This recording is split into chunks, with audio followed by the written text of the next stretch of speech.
Fala minhas amigas, fala meus amigos, tudo jóia? Eu sou Saulo Novaes e você está no Papo no Auge, um programa voltado à troca de ideias, gerando conteúdo muito inteligente por essas ondas sonoras, sempre um especialista por episódio, muito conhecimento sendo gerado de modo a amplificar a voz da ciência, a voz docente, a voz da educação. Esse é o nosso propósito. Vamos pro auge em 2026.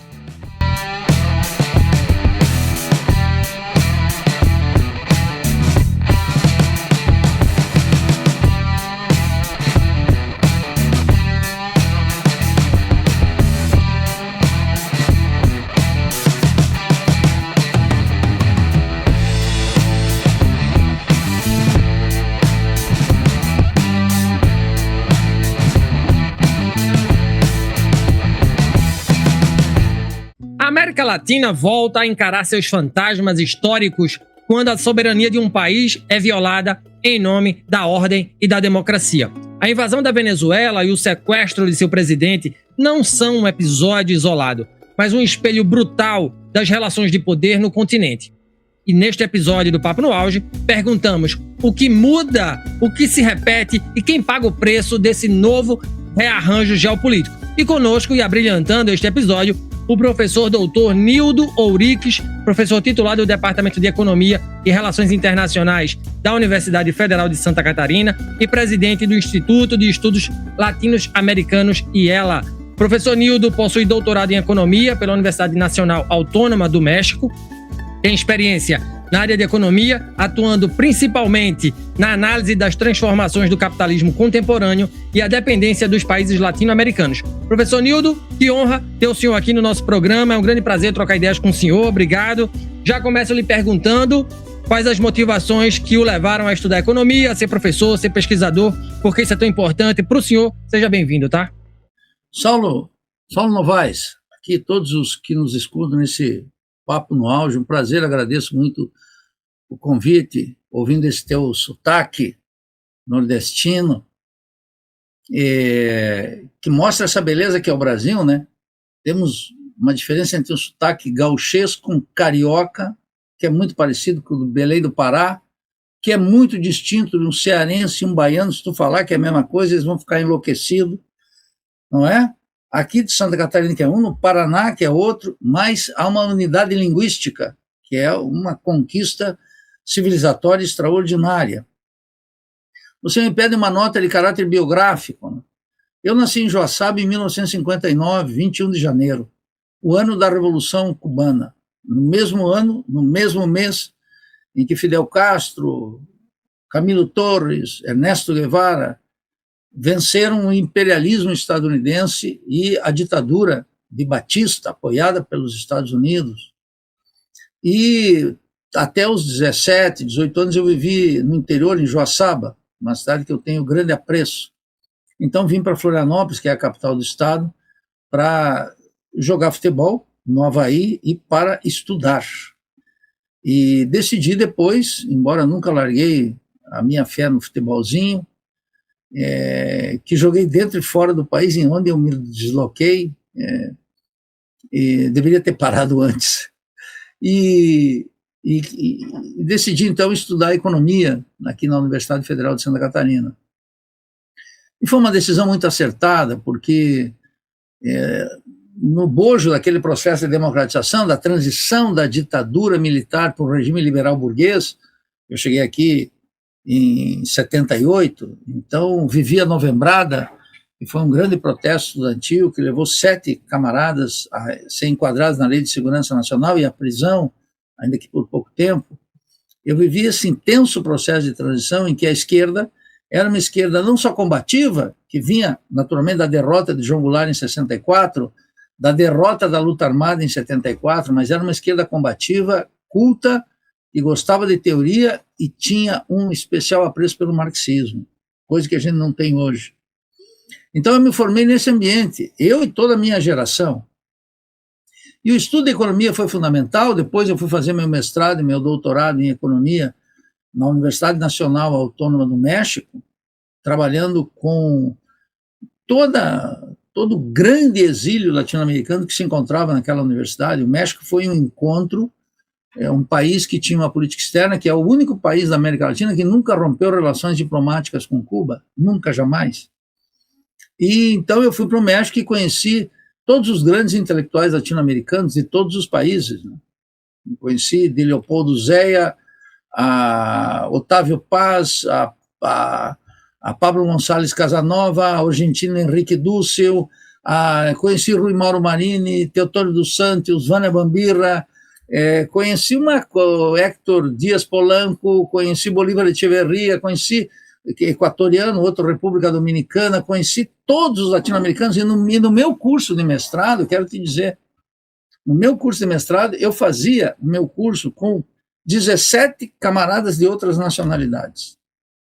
Então, quando um professor ia tematizar a questão agrária, por exemplo, falando da Revolução Mexicana, da importância que teve a questão agrária na Revolução Mexicana, logo um cubano se manifestava, um peruano se manifestava, um nicaragüense se manifestava, um equatoriano, um argentino e assim sucessivamente. Então era um ambiente muito rico, muito estimulante intelectualmente. E eu fiz esse mestrado, esse doutorado, você está me pedindo uma nota biográfica aqui, sem salário e sem bolsa.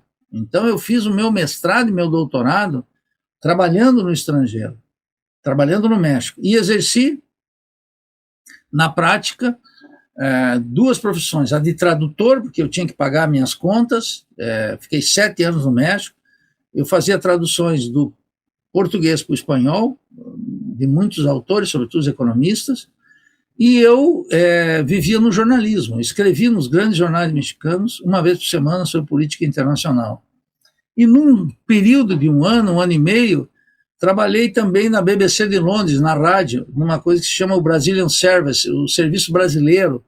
Então, eu fazia locuções que me permitiam, me exigiam muito intelectualmente, era um grande trabalho, porque inclusive por causa do fuso horário, né, eu tinha que gravar, eu tinha que dizer para eles as 3 pautas às 4 da manhã e escrever os textos e ler durante 1 minuto e meio às 6h30 da manhã. E claro, tendo que trabalhar nessas condições, escrevendo uma tese de doutorado, mas tinha que pagar as contas, então foi um período muito intenso. Quando eu vejo esses liberais aí de quinta falando em meritocracia, eu tenho vontade de matá-los, porque a maioria deles que falam em meritocracia não ralou o que eu ralei, percebe?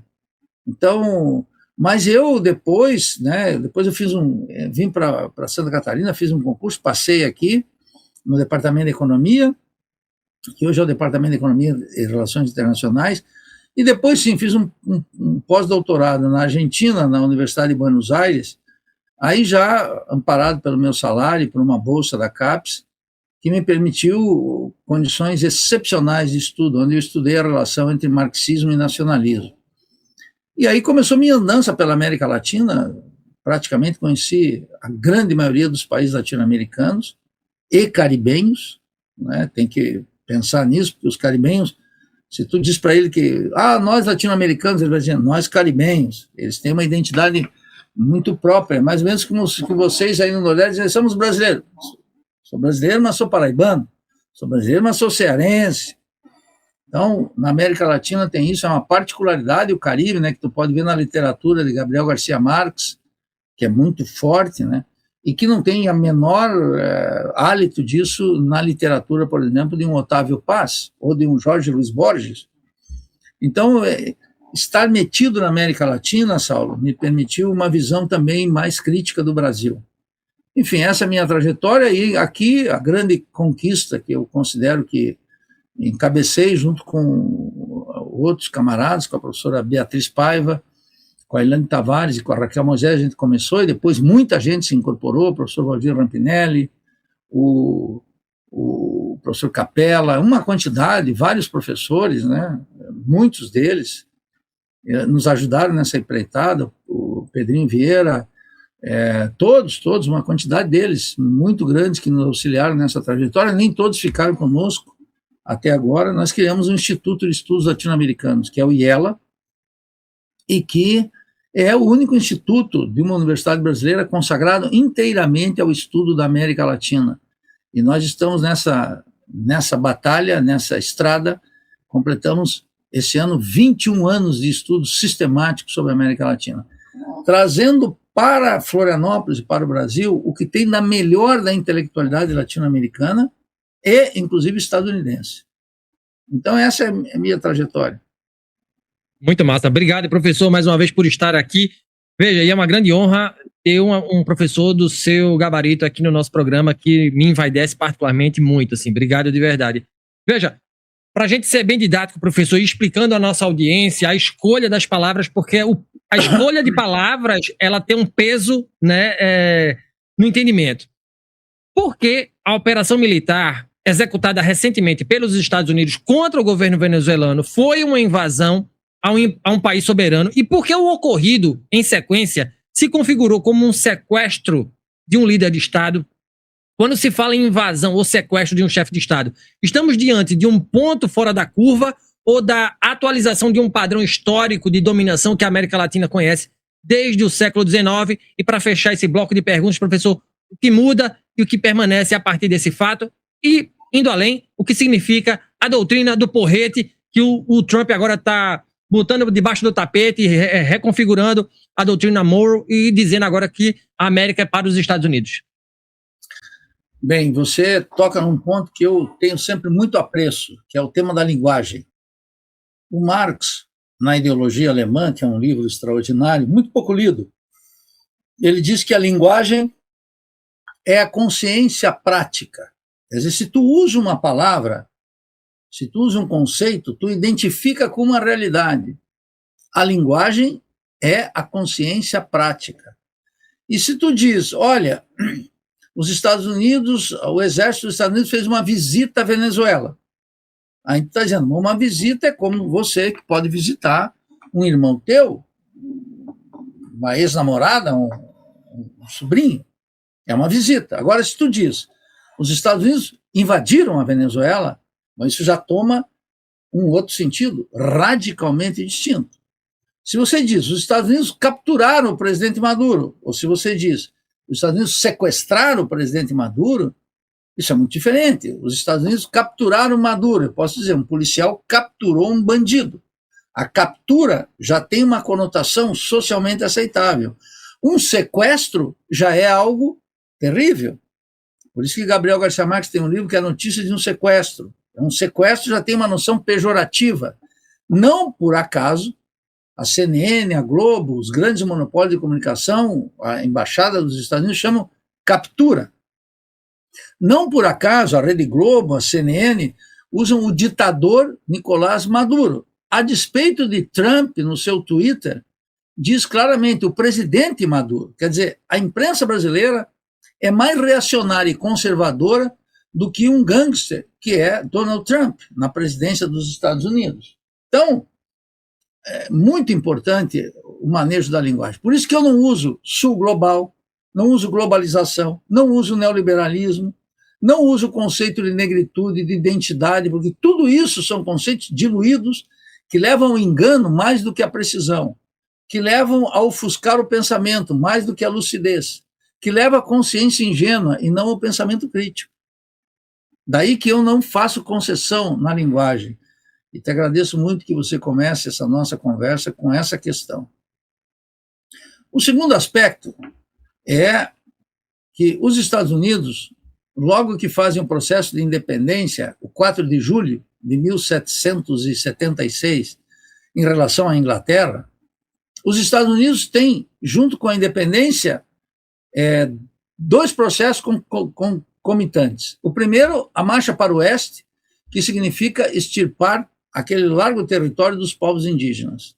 Isso é uma tragédia, cuja vítima mais eloquente chama-se Leonard Peltier.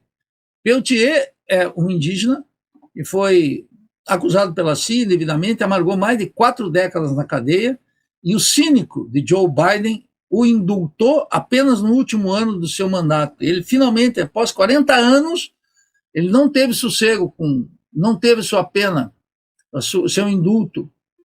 Olha, tem um parecer do ex-presidente da Corte Suprema dos Estados Unidos dizendo que foi uma ilegalidade completa, uma montagem completa, tal como estão fazendo com o Maduro agora.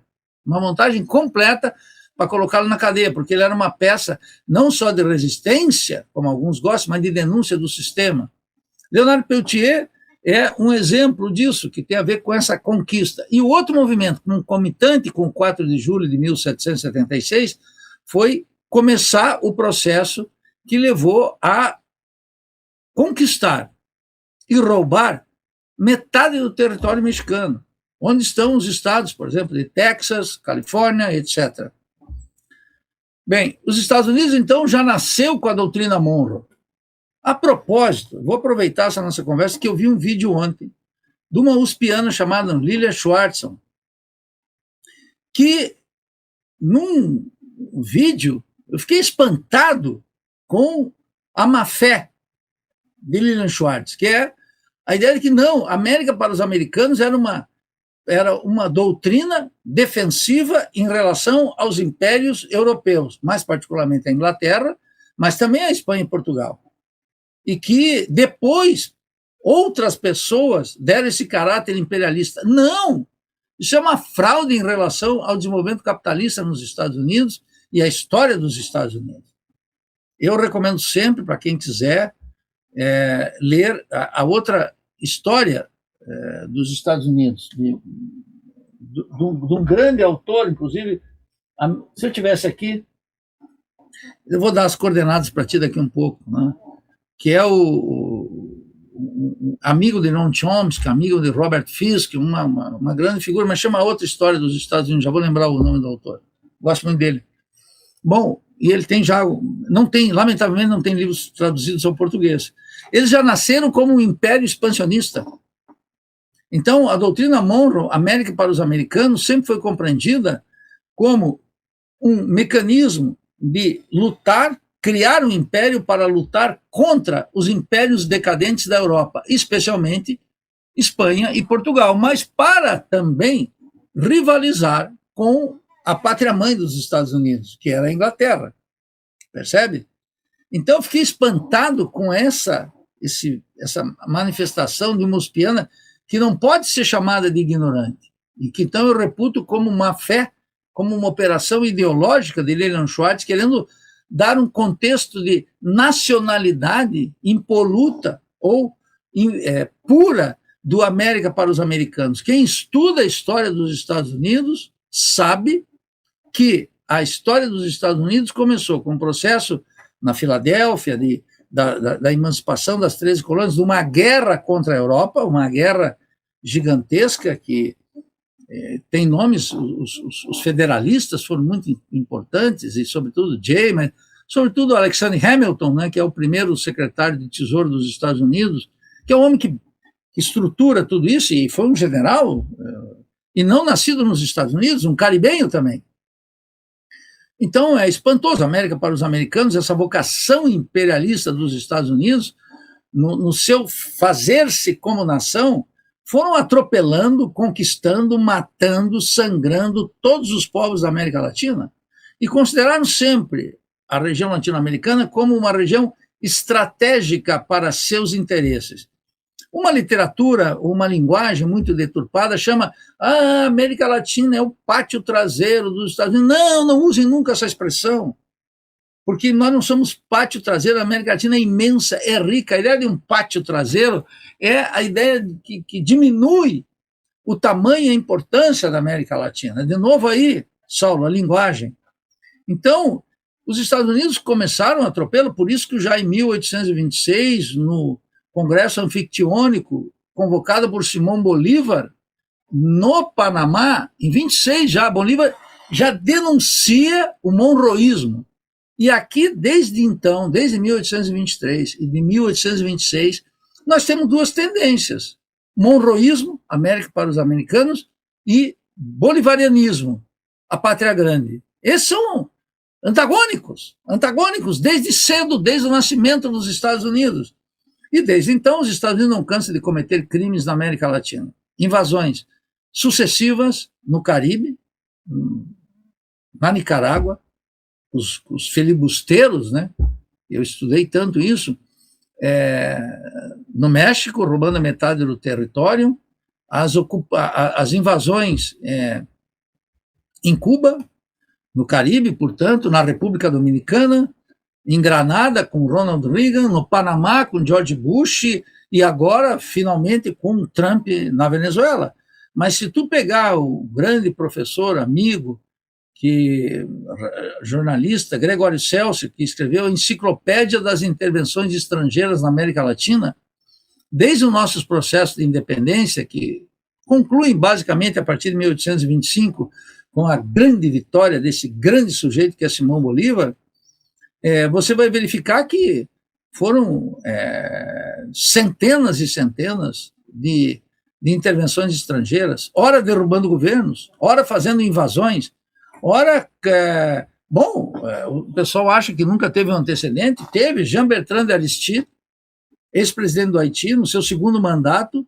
Um belo dia ele acordou e estavam os marines, junto com aquele cinismo da presença francesa no Haiti, sequestraram o presidente e 10 horas depois ele estava no país da África. Isso foi ele como presidente. Então Maduro não é o primeiro caso. Tem o caso de Jean-Bertrand de Aristide. Nem vou falar dos casos em que, com apoio sistemático da CIA, do Departamento de Estado, do Pentágono, levou a Salvador Allende ao suicídio em La Moneda, e que levou ao assassinato de João Goulart no estrangeiro, né, no Uruguai, e que levou ao assassinato de Jacob Arbenz, e que levou a execuções de todo tipo na América Latina. Há uma execução que apareceu como um acidente de Omar Torrijos num avião, que ninguém vai me convencer de que foi um acidente, percebe? E as tentativas inúmeras de assassinar Fidel Castro em Cuba, e finalmente então se inscreve nesse terrível episódio, esse atentado terrorista dos Estados Unidos contra a Venezuela e contra todos nós. Porque agora também está ocorrendo uma coisa, Saulo, que me parece verdadeiramente espantosa. Existem alguns cientistas políticos, professores, sobretudo, sem nenhuma consciência de onde vivem e com uma completa cumplicidade com os Estados Unidos, afirmando, a raiz do jornalismo, da Globo, da CNN, das outras televisões, que o imperialismo voltou. Parece que o Trump é a parte mais perversa da política externa dos Estados Unidos. Ora, esquecem Reagan, esquecem Roosevelt, esquecem Kennedy, esquecem Truman, esquecem todos os presidentes dos Estados Unidos que nunca vacilaram de tentar fazer paz internamente, levando guerra nas fronteiras. Isso é uma dinâmica de um país imperialista, expansionista, e que na América Latina nunca vacilou, jamais vacilou em defender seus interesses, né? E seus interesses à custa da violência, da miséria, da exploração, né, que fazem contra os países latino-americanos. Então, não é por acaso, né, que eu recordo aqui, estou buscando aqui a citação de Simão Bolívar, né, que Simão Bolívar é esse grande herói latino-americano, aqui completamente desconhecido no Brasil, e não só desconhecido, tão desconhecido quanto desprezado, né, como se de fato fosse algo sem importância, né? Mas é de Bolívar uma sacada que, diante do monroísmo, disse claramente em 1826 e repetiu em 1829, os Estados Unidos parecem destinados pela providência a atormentar a América Latina com miséria em nome da liberdade. E o que faz Trump? O que fez Biden no bloqueio a Cuba? O que fez Barack Obama, sabe? Esse negrão simpático, que foi o primeiro negro na presidência dos Estados Unidos, foi o presidente que mais deportou latino-americanos antes de Trump. Agora nós estamos vendo outro capítulo terrível, com consequências também para o estadunidense médio, para aquilo que ele chama a classe média, sobretudo a classe trabalhadora dentro dos Estados Unidos. Então nós temos que opor aqui que esse episódio não é um raio em céu azul, é uma constante que somente a falta de memória, o cinismo político e a completa falta de consciência dos brasileiros e do mundo político, dos sindicatos, dos movimentos populares e dos chamados intelectuais esquecem que nós não conseguimos nós precisamos de uma segunda emancipação. Além da nossa independência, que começou em 22 e nos demais países latino-americanos, 1825 tinha concluído completamente, nós precisamos fazer uma segunda emancipação para ter o controle do nosso destino. Nós não temos o controle da Amazônia, nós não temos o controle do nosso exército, nós não temos o controle da ciência e da tecnologia. Essa operação militar feita aqui no Brasil seria em 15 minutos e não em 2 horas. Seria mais fácil ainda, porque todos os sistemas de inteligência das nossas Forças Armadas é controlado pelos Estados Unidos. A doutrina militar é uma doutrina que considera o nosso povo um inimigo interno e fora coadjuvante no papel de segurança hemisférica dos Estados Unidos. Então, Saulo, para tentar aqui encurtar essa resposta, é uma constante. Show, obrigado, professor. Mais abalizado que isso, impossível. Veja, aprofundando aqui a temática, como é que esse episódio na Venezuela, professor, ajuda a revelar os limites reais da democracia liberal quando ela entra em conflito com interesses geopolíticos e econômicos das grandes potências? Aliás, quem define o que é democrático e a quem servem a democracia e a estabilidade estatal na prática, no caso latino-americano? Porque a Venezuela de Chávez e de Maduro deveria ser considerada mais autoritária do que o país que pretende desmobilizá-la a todo custo, promovendo, por que não, sua ditadura na América Latina e no mundo? Pergunta aí feita pelo filósofo italiano Domenico Losurdo. Bem, essa é uma questão que merece um tratamento, digamos assim, teórico, filosófico e também histórico. É óbvio, existe um pensador muito conservador chamado Carl Schmitt. Foi um teórico que apoiou o nazismo e tem obras que merecem ser lidas, que somente uma incultura que permeia a esquerda não vai ler um teórico como Carl Schmitt. Eu tive a paciência de ler muitos livros que não eram de meu agrado, mas eram absolutamente indispensáveis.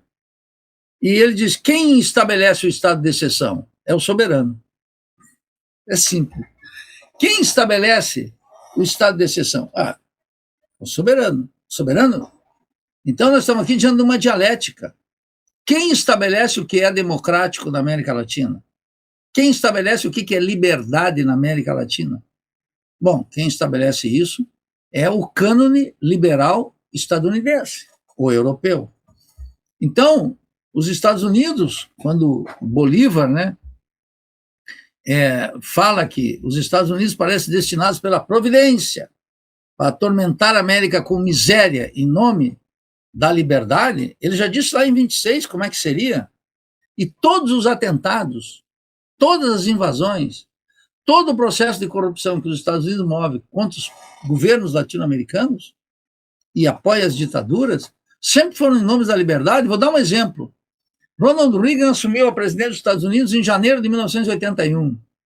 E logo então, com a derrota que os Estados Unidos tiveram em 79, em julho de 79, que emergiu a Revolução Sandinista Nicaragüense, logo Reagan batizou a contra-revolução e apoios ilegais, cujo exemplo mais contundente foi o Coronel North, que era o escândalo chamado Irã Contras, que vocês podem buscar aí, a contra-revolução, a operação que a CIA, o Departamento de Estado, o Comando Sul dos Estados Unidos organizaram contra a nascente Revolução Sandinista, os primeiros presidentes, e não era uma revolução com o destino que tem agora, mas era uma revolução fresca, uma revolução que inaugurou o pluralismo político, que inaugurou uma economia mista, que inaugurou uma independência na política externa, que eliminou o gangsterismo numa parte da América Central, que ajudou a liquidar depois no ato com um ditador que fazia todo o trabalho sujo na América Central, que era Somoza,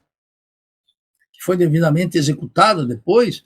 Bem, essa revolução recebeu a oposição sistemática do Reagan, e Reagan chamava os paramilitares, os gangsters contratados, as tropas recrutadas, pagas a peso de ouro, de maneira ilegal dentro dos Estados Unidos, como os os guerreiros da liberdade. Conspiravam abertamente contra a soberania da Nicarágua, violavam abertamente a legislação dentro dos Estados Unidos.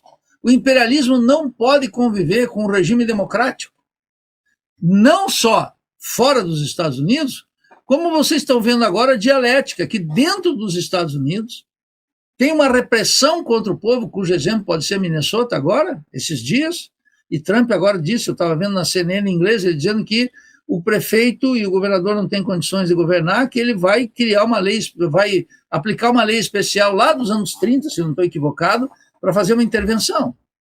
E matando os cidadãos estadunidenses, que, como você viu na televisão, uma mulher, para tirar o carro, foi executada por um policial, né?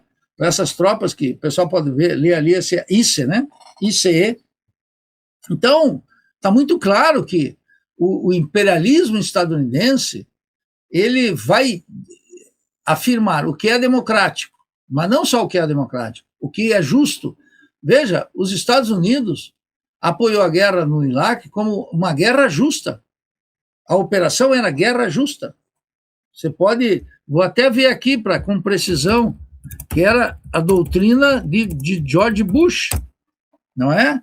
Esse era o ponto. Então, a causa justa, né? A doutrina Bush era da guerra justa, está aqui, que ele aplicou em 2003, ou eles aplicaram também a guerra contra o terror, e agora Trump faz a guerra contra o narcotráfico e organizações criminosas.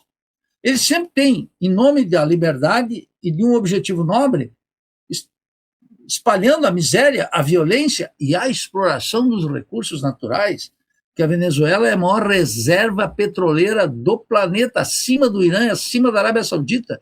E aqui, como dizem os mexicanos, tão lejos de Deus e tão cerca de Estados Unidos, ou seja, tão longe de Deus e tão próximo dos Estados Unidos. Então, claro, Saulo, que o critério de quem define o estado de exceção é o soberano, como diz Carl Schmitt. Da mesma forma que na tradição nossa marxista, quem define o que é justo, democrático, legal, etc., é o imperialismo. E define de acordo com os seus interesses. Os interesses de quem? Dos povos da humanidade? Não, com os interesses dos Estados Unidos. E aí vem uma coisa, por isso que nós socialistas, marxistas, revolucionários, eu não sou democrata. Se tu me perguntar, Nildo, tu defende a democracia? Não, eu defendo o socialismo. Isso depende de um outro conceito. Então, eu não sou um democrata. Nildo, tu defende o regime democrático? Não. Agora, então tu está a favor da ditadura? Não, não sou a favor da ditadura. Só que eu quero dar um salto qualitativo para um regime em que a maioria decida. Por exemplo, algo que Hugo Chávez fez na Venezuela, no bojo da Revolução Democrática Bolivariana, que é as grandes questões vão a plebiscito.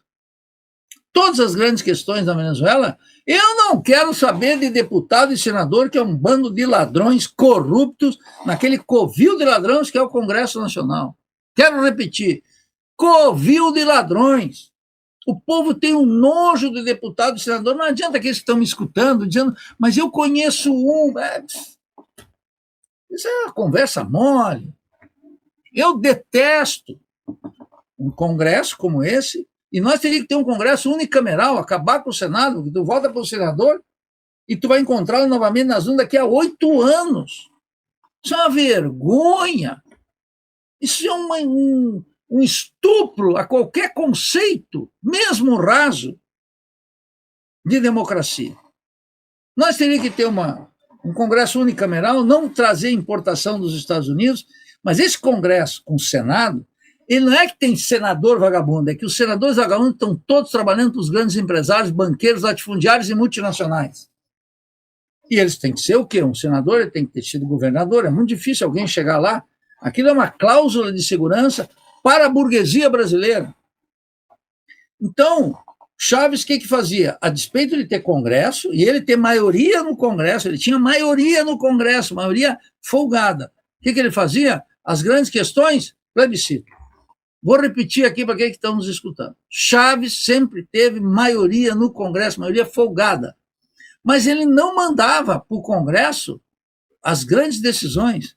Ele convocava um plebiscito e um referendo popular. Olha que maravilha. Baseado no conceito de uma democracia participativa e protagônica. Então, quando me convocam aqui, essa é a eleição mais estratégica da história do Brasil, isso é uma vergonha, eu escuto isso todo ano, toda eleição. Por isso que na última eleição, eu e a organização que eu milito, que é a Revolução Brasileira, eu fui claramente pelo voto nulo, militei pelo voto nulo, e a vida está me dando razão. Lula falou em acabar com o teto de gastos, aplicou o teto de gastos. Falou em nacionalizar o preço da Petrobras, mantém o rentismo. Falou em recuperar a Eletrobras, mantém a cumplicidade com aquele assalto. Falou em revogar a reforma trabalhista, manteve a reforma trabalhista. Falou em recuperar a autonomia do Banco Central, consagrou a autonomia do Banco Central. Falou em defender a reforma agrária. Eu vi essa semana que passou, um mês atrás, João Pedro Sté dizendo que o governo não fez nada em 4 anos pela reforma agrária. Não fez assentamentos. E quando eu vejo aí o informe do CIMI, que é o Conselho Indigenista Missionário, sobre a questão indígena, é uma vergonha. E se você pegar aí, eu estou estudando esse tema ontem e hoje, que é o número de queimadas no Brasil. Tudo indica que 2025 cresceu em relação a 2024. Então, esse jogo, esse antagonismo aparente entre Bolsonaro e Lula, eles têm a mesma economia política. E eles convivem com a mesma podridão do sistema político. E ambos, Bolsonaro, que é um proto-fascista, na defesa da liberdade em abstrata, e Lula em defesa da democracia abstrata. Quando Lula fala em democracia, ele está falando desse sistema podre, que eu não concordo, e certamente você tampouco. E os que nos escutam, menos ainda. E quando Bolsonaro, cínico, proto-fascista e cachorro dos Estados Unidos, fala em defesa da liberdade, ele está defendendo na prática ditaduras. Então, nós temos que, de novo, Saulo, na tua primeira pegada, cuidar com as palavras e não esquecer a história. Massa demais, professor. Obrigado. Veja, caminhando aqui, que mensagem, né? O senhor já deu uma prévia da resposta, mas eu vou insistir. Que mensagem esse evento envia aos países que tentam escapar do papel histórico de exportadores subordinados? Nesse contexto, como ficam Brasil, Argentina, contexto, no caso, a invasão dos Estados Unidos, né, na Venezuela. Como é que ficam Brasil, Argentina e a própria Venezuela, né, e demais países sul-americanos? Será que a gente tem força militar, estratégica, econômica para sobrelevar-se diante do porrete, professor? Nunca desconfie da força do povo. A potência imperialista, os Estados Unidos, quando ainda nem tinha o peso da concorrência chinesa no chão da fábrica, em 1968, 69, 70, um pequeno povo asiático, que atende pelo nome de Vietnã, derrotou os Estados Unidos numa guerra nacional de independência e afirmou o socialismo. Os Estados Unidos perderam lá mais de 50 mil homens. E quando os cadáveres começaram a chegar nos Estados Unidos, uma grande convulsão se instalou dentro do país. Os Estados Unidos saíram de uma derrota gigantesca que foi Vietnã, que depois levou inclusive a renúncia de Richard Nixon, também a consequência disso, em 1970, e 71, 72, quando Nixon renunciou. Então não vamos duvidar da força do povo. Lembremos-nos de Vietnã, mas lembremos-nos da Revolução Russa. Quem derrotou o nazismo? Foram os russos. Deixaram nos campos de batalha, Saulo, 22 milhões de homens. Sabe como é que os russos tratam isso que a gente chama de Segunda Guerra Mundial? Tratam da Grande Guerra Pátria. Porque eles sabem que os Estados Unidos entraram na Segunda Guerra no finalzinho, quando a parada estava decidida. Completamente decidida. Não vamos esquecer a grande vitória da Revolução Cubana e a tentativa dos Estados Unidos sob o governo de John Fitzgerald Kennedy, que com Jacqueline Kennedy, aquele casal simpatiquinho que as classes médias gostavam, fizeram a invasão da Baía dos Porcos e foram derrotados. E não esqueça o heróico combate do povo cubano, que perdeu 32, ontem foi uma homenagem lá em Havana, dos 32 agentes cubanos que trabalhavam contratados pelo governo bolivariano para fazer a segurança do presidente Maduro e que foram assassinados, morreram em combate. Cuba resiste há 66 anos, meu caro. Derrotou os Estados Unidos. Então, a Nicarágua, em 1979, derrotaram os Estados Unidos e derrotaram os contras com grandes sacrifícios. Então, a primeira coisa que eu quero dizer para todos que nos escutam, nunca duvidem da força do povo. Agora, duvidem das intenções, do caráter, da história daqueles que se dizem seus representantes. Aqui nós temos que acertar a conta. Veja o caso trágico brasileiro. Acaso Lula, ou Dilma, Fernando Henrique, Temer, Bolsonaro, estão à altura do desafio histórico que nós estamos vivendo? Não estão. São todos personagens distintos, né? Fernando Henrique é filho de um general, professor uspiano. Lula, filho de um pernambucano, operário retirante. Dilma, uma mineira das classes médias, que passou por uma experiência política particular. Michel Temer, filho da elite paulista, de alguma medida, remediado, mas da elite paulista. Bolsonaro, das classes médias empobrecidas, via o exército. Todos eles, de alguma forma, pretendem, em algum momento, representar o interesse do povo brasileiro. Todos eles fracassaram. Então, o que eu chamo a atenção, se tu pegar as grandes lutas que nós fizemos, a grande característica nos últimos 20 anos é que nós não tivemos grandes lutas. Nós tivemos processos eleitorais. Saulo, me diga aí, qual foi o último grande movimento de massas no Brasil? Todo mundo vai ter que fazer um esforço para pensar e começar. O último grande esforço foi o movimento pelas diretas já, que enterrou a ditadura, mas nós perdemos a emenda Dante de Oliveira. E a eleição não foi direta, foi pelo colégio eleitoral. Foi o último grande movimento de massas. Depois tivemos eleições, a de 1989, mais quente, com Lula e Brizola, quando Lula não era essa impostura intelectual que está por aí, política, era um sujeito mais combativo. Depois tivemos, 88, a luta pela Constituinte, mas tampouco foi uma luta de massas, a despeito de ser uma Constituinte que alguns chamavam de uma Constituinte cidadã, cujo presidente, quem sancionou, foi Ulisses Guimarães, que conspirou contra João Goulart, que ajudou a implantar a ditadura. Então, quando eu olho, para responder mais concretamente a tua pergunta, quando eu olho, nunca duvide da luta do povo, porque o povo teve sempre grandes lutas quando convocado. O problema é que todas essas lideranças que estão aí têm medo do povo. Todas elas, Lula, Dilma, Fernando Henrique, Temer, Bolsonaro, todos temem o povo, que sabem que se o povo se mexer, eles são carta virada, página virada, são descartados na conjuntura. Eu não estou falando de uma abstração, eu estou falando de algo concreto. Se um movimento de massas para recuperar as rédeas do Brasil, o controle sobre a Amazônia, o controle da Petrobras, a Eletrobras, eliminar o teto de gastos, com uma política de ciência e tecnologia, um renascer das universidades, a afirmação da cultura popular, o controle das riquezas que nós temos aqui, e uma política externa independente, uma doutrina nova para as Forças Armadas, uma doutrina de caráter nacional, popular e bolivariano, no sentido de defender a América Latina e a pátria grande, nenhum desses personagens é capaz, mas o povo se interessa por isso.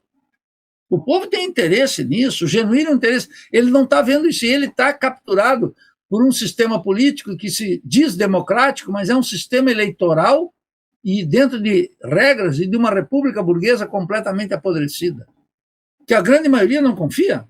Aqueles que votam em Bolsonaro querem condenar esse sistema político, e aqueles que votam em Lula querem só se livrar de Bolsonaro. Mas nenhum dos dois acredita no sistema. Pode falar com teus amigos, ouçam as pessoas. Aí vem aqueles cretinos dizendo, mas nós temos que ver, é tão ruim assim, não, é isso, é essas conversinhas que eu não suporto, porque é fraude histórica.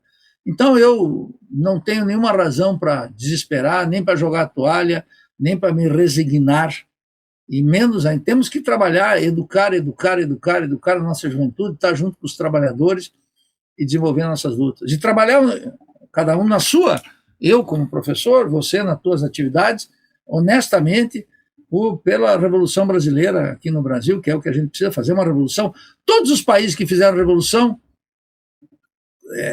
são protagonistas. A China fez a sua revolução. Os Estados Unidos fizeram a Revolução em 1776, a Revolução Americana.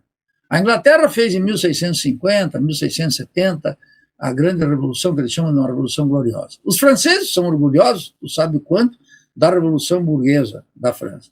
Os chineses têm imenso orgulho, com sobras, de fazer a Revolução de 49.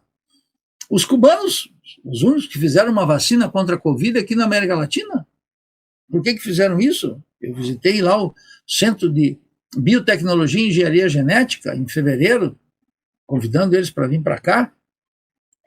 Todos aqueles que fizeram suas revoluções avançaram.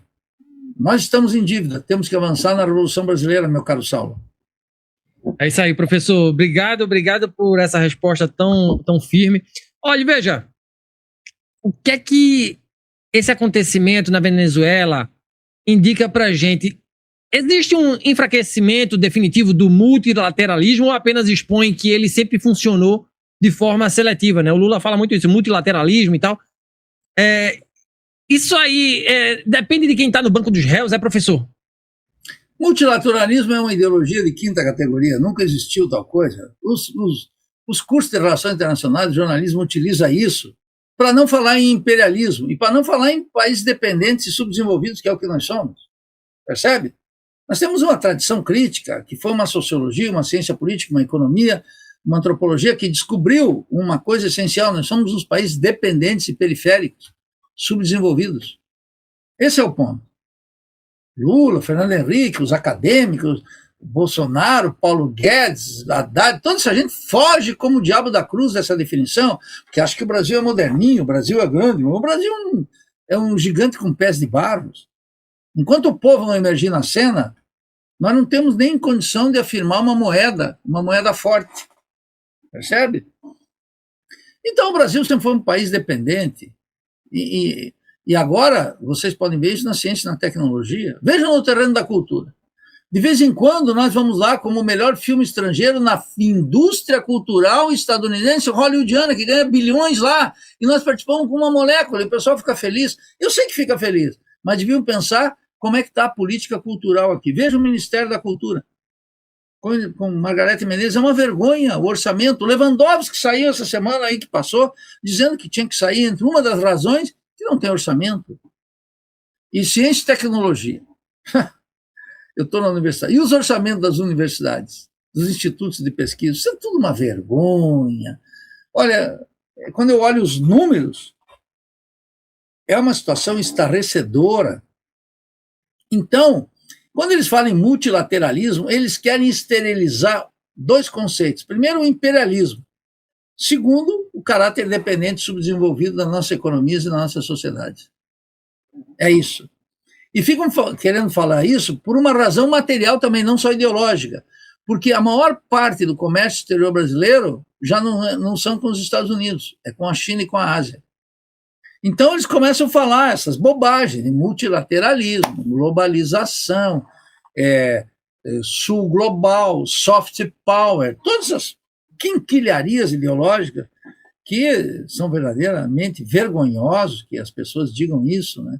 Na minha frente ninguém diz, porque eu já vou na fonte, quero saber qual é a base teórica, e aí eu não dou moleza na conversa, eu não gosto da impostura intelectual, não gosto de perder tempo, e detesto a vigarice, a impostura intelectual. Então, os países imperialistas, quando eles começam a perder no comércio, eles atuam como os Estados Unidos historicamente atuou, e Trump está mostrando que é com o protecionismo. O capitalismo nunca, desde Adam Smith, na Riqueza das Nações, que eu ensino para os alunos aqui, ele já disse claramente que a Inglaterra nunca vai aplicar o livre comércio. Nunca. E o que a Inglaterra fez? Saiu até da Comunidade Econômica Europeia. Nunca aceitou o euro. Lá dentro da Inglaterra são os pounds. Eles não querem saber da Europa. Eles são um cachorro dos Estados Unidos. Um puxadinho dos Estados Unidos.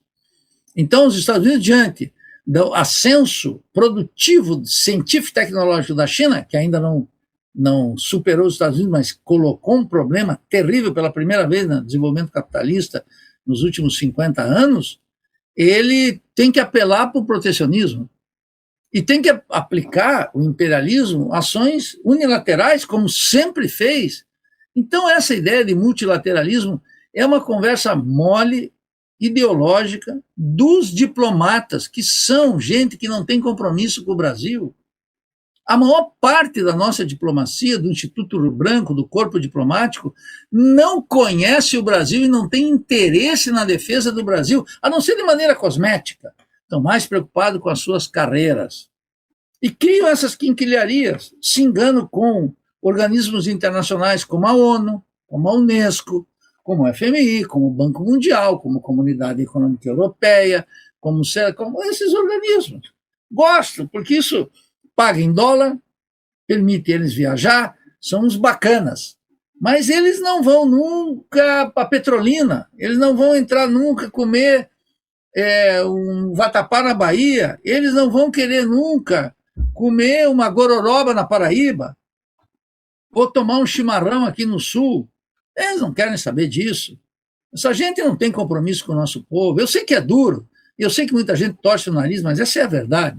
Me fale, eu conheci um diplomata da estatura de Samuel Pinheiro Guimarães, uma grande figura, um amante do Brasil, conhecedor, interessado, e soube amargar a discriminação dentro do serviço diplomático e não baixou a guarda até seu último suspiro, merece minha admiração, eu tive como aliado sempre, mas a maioria, 90% do corpo diplomático, nada tem a ver com isso, não é? Então, eu não acredito nessa, isso é uma lorota. Multilateralismo é um engano.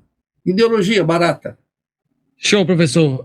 Para a gente finalizar, professor, veja, o que é que esse episódio, o senhor falou, nunca duvide do povo, né? Do povo na rua. Da força do povo. Isso. O que é que esse episódio ensina às novas gerações latino-americanas sobre desenvolvimento, autonomia e projeto nacional? Ainda faz sentido pensar em caminhos próprios ou o custo da desobediência se tornou alto demais? Talvez não seja a hora de a gente voltar a debater esse assunto com mais garra, né? A questão imperialista. E uma última pergunta. Quando o senhor fala em Revolução Brasileira, quais são os pilares dessa revolução, hein, professor? Bem, nós temos que escolher se nós seremos ovelhas ou somos homens. O que separa uma ovelha, aqui no Sul, quando se carneia uma ovelha, às vezes ela só chora. Se prende ela pelos pés, corta aqui, na degola, tem que cuidar para a lã não ter contato com a carne. Nós, homens, somos distintos. A natureza humana é de uma potência gigantesca. E se o custo pela liberdade é elevado, e é elevado, a condição de escravo é mais terrível ainda. Uma parte da juventude se ilude, porque ela não tem compromisso com o Brasil nenhum, porque ela não vê alternativa, e ela opta por uma migração. Milhares de brasileiros fora, nos Estados Unidos, na Europa, etc. Mas tu está vendo como é que eles estão nos tratando lá. Não há lugar seguro no mundo. De outro lado, eles veem a juventude chinesa, que vai para fora e volta para a China. Não é como a nossa, a grande juventude brasileira, instruída, que fala inglês, que trabalha, que tem neurônios, que quer produzir coisas, ela migra, porque aqui dentro não tem um projeto nacional, não tem um projeto soberano. Então, mais do que nunca, nós precisamos disso. Agora, aí vem a grande questão, qual é o caráter desse projeto nacional? É o socialismo. É o que eu chamo da Revolução Brasileira. Nós precisamos fazer uma Revolução Brasileira no terreno da cultura para enfrentar a alienação emanada da indústria metropolitana, cujo epicentro pode ser Hollywood, o cinema, a literatura, o teatro, a televisão, o StreamYard, from United States. Nós precisamos de uma revolução da cultura, porque eu não acredito, eu fico inaceitável que a juventude não conheça Pixinguinha e Noel Rosa e conheça funk. E que ache que hip hop e funk, tudo isso tem um caráter revolucionário. Porque tem uma letra lá que é mais ou menos subversiva, que denuncia as coisas. Isso é uma vergonha. Então nós precisamos de uma revolução brasileira para, inclusive, para que milhões descubram a força da cultura brasileira. Essa gigantesca originalidade que nasce da mestiçagem banhada em sangue e suor, em grandes lutas, num processo biológico, numa aceitação antropológica da mestiçagem, que criou um país tão lindo, que nós começamos aqui a falar de um idioma nacionalizado a despeito do teu sotaque e do meu. E que, não só a despeito, que ademais se beneficia do teu sotaque e do meu. Porque um país gigantesco está estruturado em regiões. Mesmo numa Bélgica, que é pequenininha, tu vê isso. Na Alemanha também tu vê isso. Na Inglaterra, tu vê isso, inclusive dentro de Londres, os bairros do norte de Londres, aquele inglês é quase indecifrável. Isso não ocorre em todas as partes, mas isso faz parte da riqueza cultural de um país. Mas nós estamos num raquitismo científico e tecnológico que é inaceitável, né? Tudo nesse celular vem de fora, a indústria automobilística vem de fora, os satélites vêm de fora, as terras raras nós não conseguimos processar. É um raquitismo científico e tecnológico gigantesco quando tu compara com os Estados Unidos e com a China. E nós pagamos royalties para patentes, tudo, cada ano crescente no balanço de pagamentos. Uma dependência científica e tecnológica que aparece no fato de que nem a base de Alcântara, lá no Maranhão, é nossa, está sob o controle dos Estados Unidos. Então nós precisamos de uma revolução para ter Nós precisamos de uma revolução para ter o controle da biodiversidade da Amazônia, que não está sob nosso controle, que vai do tráfico do ouro com a cumplicidade ou com o combate marginal dos órgãos competentes e uma riqueza imensa que se esvai, que o brasileiro nem conhece. Não sabe nem que 62% do nosso território é a Amazônia. O Brasil está com uma concepção muito litoralizada. Ele acha que o Brasil é um litoral, mas não é. A maior parte da população está nas grandes cidades. Então, nós não temos o controle do nosso território e por isso nós precisamos de uma revolução. Nós precisamos de uma revolução brasileira para estruturar uma educação e impedir a fuga de cérebros e ter uma autonomia científica, tecnológica e cultural própria. Nós precisamos de uma revolução brasileira para acabar com 30% de analfabetos e analfabetos funcionais que nós temos aqui, diante de um governo que diz que o patrono da educação é Paulo Freire. Como aceitar isso, Saulo? Como aceitar Paulo Freire como patrono e 30% da nossa população é analfabeta ou analfabeta funcional? Como aceitar que nós assistimos a CNN em inglês todo dia aqui e eu não posso assistir a Telesur da Venezuela num canal aberto? Ou por cabo, como eu vejo na CNN? Que depois de 20 anos de governo petista, nem sequer um canal venezuelano eu posso assistir, eu tenho que assistir a CNN. Olha aqui, eu posso assistir aqui, numa televisão de cabo, um canal argentino e a Telesur? Não.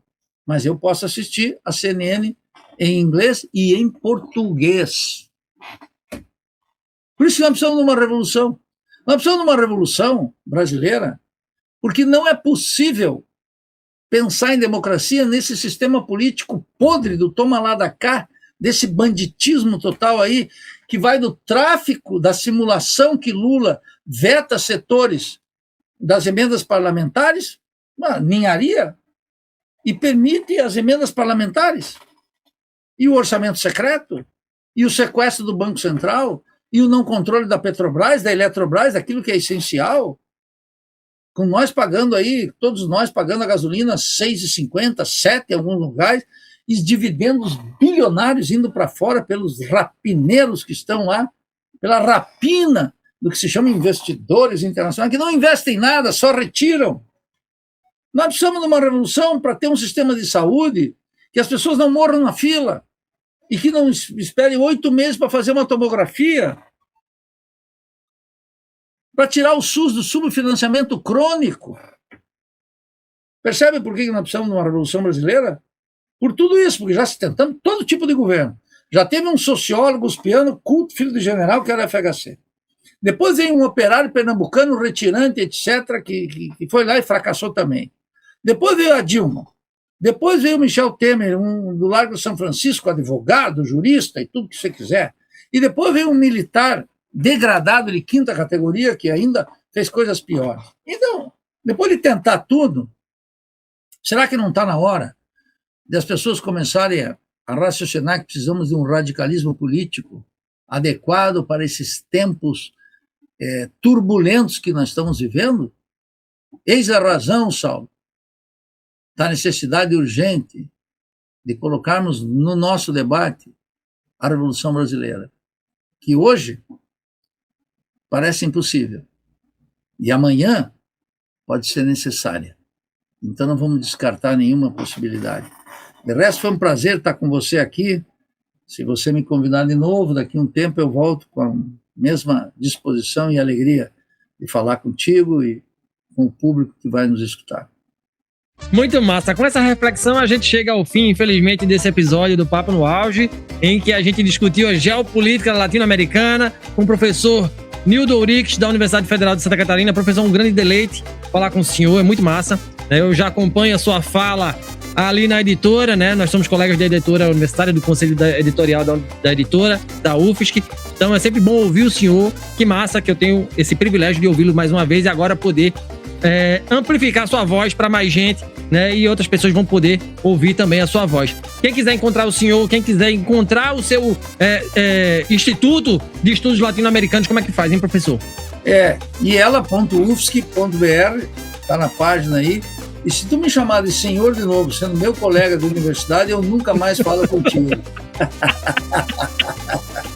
Ainda mais sendo você membro do conselho editorial da editora que eu estou temporariamente dirigindo e inaugurando uma linha crítica, recuperando as finanças, lançando nacionalmente textos originais, que está dando um grande impulso, recompondo o nosso corpo técnico, compartilhando sempre com vocês que são, né, membros do conselho editorial, que tanto têm apoiado, né? Nós vamos fazer uma reunião agora em início de março.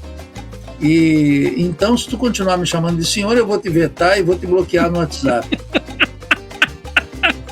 Tá bom, vou acatar a sugestão, Professor, obrigado, de verdade. E para você que acompanhou a gente, se gostou desse conteúdo, não esqueça de avaliar o podcast Papo no Auge nos principais agregadores de áudio, nos siga nas mídias sociais, no Instagram, @Papo no Auge, LinkedIn, Saulo Novaes, compartilhe o nosso programa em sua rede de amigos. Estamos integralmente nos tocadores de podcast e também no YouTube. Se quer ser um parceiro do Papo no Auge, se associa aí ao nosso programa por meio da plataforma Catarse de financiamento coletivo. Saulo, e deixa eu perguntar, né? Quero que vocês todos estão nos escutando, vão lá e se filiem no Instagram da editora EduFSC. Isso, claro, isso, muito importante. Pode me buscar no Instagram da Revolução Brasileira ou meu próprio. Mas, sobretudo, da editora da UFSC, eu peço que vocês nos fortaleçam, porque sem uma comunicação nesses tempos, nós não vamos conseguir fazer a nossa linha editorial chegar longe. De resto, meu caro, obrigado, um grande abraço e até breve. Valeu, professor. É por isso que a gente está aqui fazendo esse tipo de comunicação, esse tipo de trabalho. Obrigado e até o próximo episódio. Valeu, gente boa.